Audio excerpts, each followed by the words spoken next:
그 문화적인 업적이라든가 여러 가지를 해놨다고. 그런데 왕건은 왕이 된 뒤에 몇 가지 중요한 우리 역사의 의미를 가지고 있었어요. 하나는 북방 진출 의지예요. 자기는 고구려와 앞 시간을 얘기를 다 들었으면 고구려와 발해 정통을 자기가 개성했다. 그 이름도 고려. 물론 궁예가 후고구려를 했지만은 그러니까 신라의 정통이나 신라가 나라를 들어서 바쳤어요. 그러면 고맙게 생각해서 그 개성을 해왔다 봐야 될 거 아니야. 안 했어요. 나는 고구려 발해 정통이야. 그래서 고구려 발해 그 다 위해 줬어요. 그 다음에 그것도 뭘 의미하는가? 북방 진출 의지. 우리가 땅이 바다는 여기 막혔어요. 저쪽으로 나가야 돼 자꾸. 그래서 압록강 그 앞지대까지도 계속 싸우고 해가지고 확보를 했어요. 국경지대로. 그래 이쪽에는 여진들이 더 내려가니까 그걸 밀렸다 땡겼다 했어요 그때는. 그래가지고 발해 여진 정벌은 더 뒤에 일어났지만은 두만강까지 확보하려고. 그 의지가 나중에 먹혀서 오늘날 국경이 두만강, 압록강으로 된 겁니다. 자연 지리로 보면 이게 가장 중요한 지역이에요. 저쪽에서 여진 지역이 한 번은 넘을 수도 없고, 한반도의 특성을 여기 가지고 있고, 그래서 우리나라 오늘날 그래서 바로 신라는 평양으로 갈 생각을 하나도 안 했어요. 근데 개성 수도를 정해놓고 그 제2의 도시는 평양이다. 그래서 서경이라고 해가지고 거기에 인구도 많이 배치해놓고 거기에 또 참 주민에 대한 특혜를 많이 주고 오히려 경주를 남경으로 삼았지만 그것보다도 이 북방 정책을 했다는 것입니다. 두 번째는 아까 호족이라든가 다른 사람을 적절하게 배분했는데 여기에 중요한 의미를 내포하고 있는 부분이 있어요. 하나는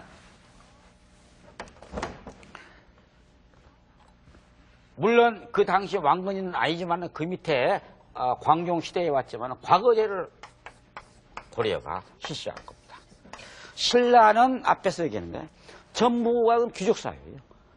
약간 뭐 독서 삼품가라는 형식적인 건 있지만 그것도 지들 내부에서 시험을 보이는 겁니다.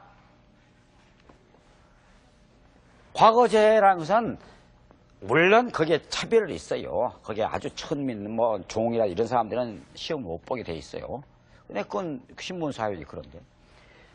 어쨌든 시험을 봐가지고 아치를 뽑았다. 이것은 능력을 중시했다. 그 말이에요.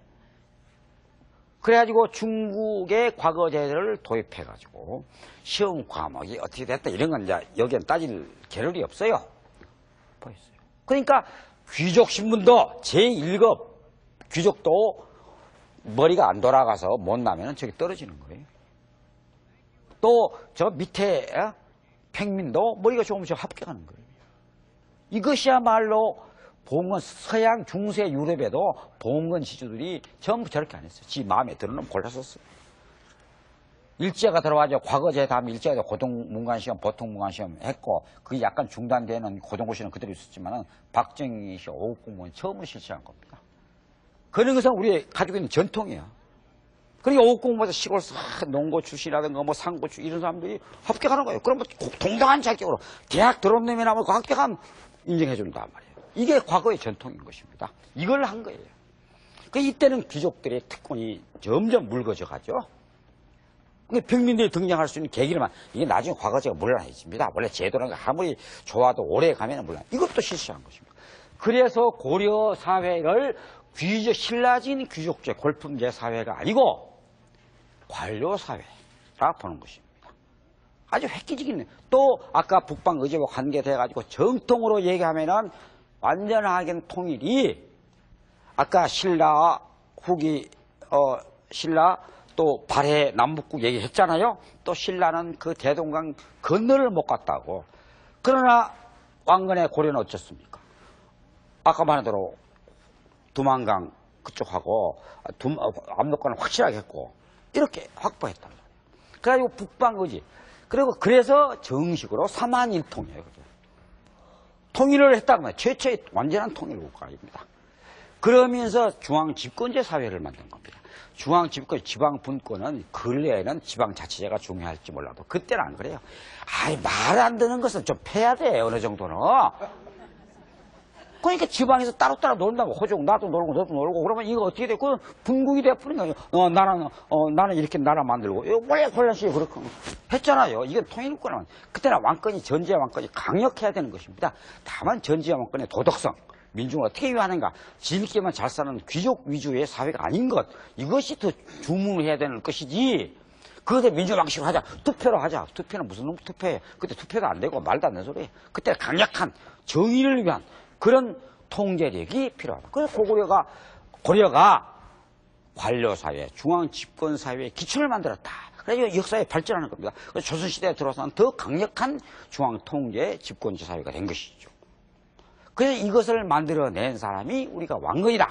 이렇게 볼 때는 과정은 수완도 버리고 약간 사기 방법도 쳤지만은 결과가 건전할 때는 오히려 국례가 또는 견윈이 꼭 나쁜 점만 있는 것은 아니겠지만은 우리가 이런 점에서 역사 인물을 객관적으로 그 결과와 맞춰 가지고 어떤 점에서 공헌을 했나 이런 역사 의식이 상당히 중요하다고 생각합니다.